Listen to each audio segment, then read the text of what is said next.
সাবেক আইজিপি বেনজির আহমেদকে দেশে ফেরানো হলে ট্রাইব্যুনালে হাজির করে রিমান্ডে নেওয়া হবে। তার বিচারে সর্বোচ্চ কঠোরতা দেখানো হবে বলে মন্তব্য করেছেন চিফ প্রসিকিউটর আমিনুল ইসলাম।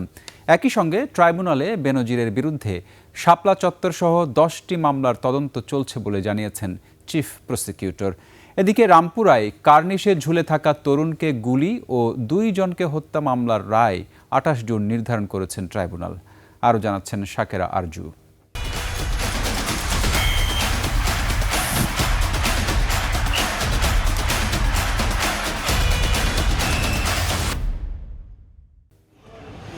আলোচিত সাবেক আইজিপি বেনজির আহমেদ দীর্ঘদিন আত্মগোপনে থাকার পর সংযুক্ত আরব আমিরাত থেকে তাকে গ্রেফতার করা হয়েছে।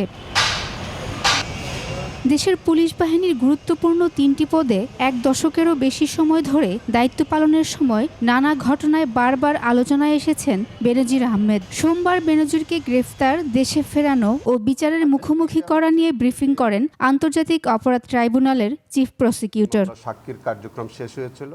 তিনি বলেন, শাপলা চত্বর সহ 10টি মামলা তদন্তাধীন, যার সবকটিতেই হত্যাকাণ্ডে সরাসরি জড়িত বেনজির। আমরা তাকে যদি বাংলাদেশে আনা হয়, আমাদের এই ট্রাইব্যুনালেও তাকে আনা হবে।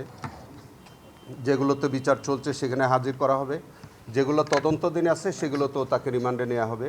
তার বিচারের ব্যাপারে আমাদের ট্রাইব্যুনাল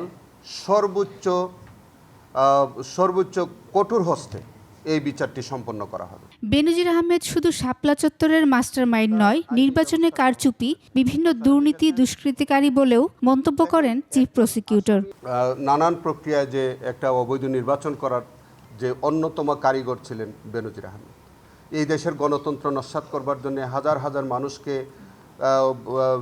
বিনা বিচারে নিরপরাধ মানুষকে হত্যা করার দায় সহ অসংখ্য দায় তার বিরুদ্ধে বলতে হলে আমার তো মনে হয় যে একদিন লাগবে যে শুধু তার বিপক্ষে এত আমলনামা তার। বেনজিরকে ট্রাইব্যুনালে হাজির করতে দুবাই সরকারকে অনুরোধ করে চিঠি পাঠানো হবে বলে জানান চিফ প্রসিকিউটর। আমরা চিঠিটা পাঠাবো আমাদের তদন্ত সংস্থা থেকে। আমাদের এনসিবি নামে একটা প্রতিষ্ঠান আছে আমাদের, যেটা আমাদের পুলিশের ঊর্ধ্বতন একটা এনসিবি, ওখান থেকে এনসিবি থেকে ওটা যাবে সংশ্লিষ্ট ইন্টারপোলে। এদিকে জুলাই গণঅভ্যুত্থানে রাজধানীর রামপুরায় কার্নিশে ঝুলে থাকা এক তরুণকে গুলি ও 2 জনকে হত্যা মামলার রায় 28 জুন ঘোষণা করবেন ট্রাইব্যুনাল 1। চঞ্চল চন্দ্র সরকার সহ অন্যান্যদের বিরুদ্ধে আগামী 28 জুন 2026 তারিখে এ নিয়ে দ্বিতীয়বারের মতো ধার্য হলো এ মামলার রায়ের দিন। এ মামলায় ডিএমপির সাবেক কমিশনার হাবিবুর রহমান সহ মোট আসামি 5 জন। এর মধ্যে একমাত্র গ্রেফতার আসামি সাবেক এএসআই চঞ্চল চন্দ্র সরকার। শাকেরা আরজু, 21 টেলিভিশন, ঢাকা।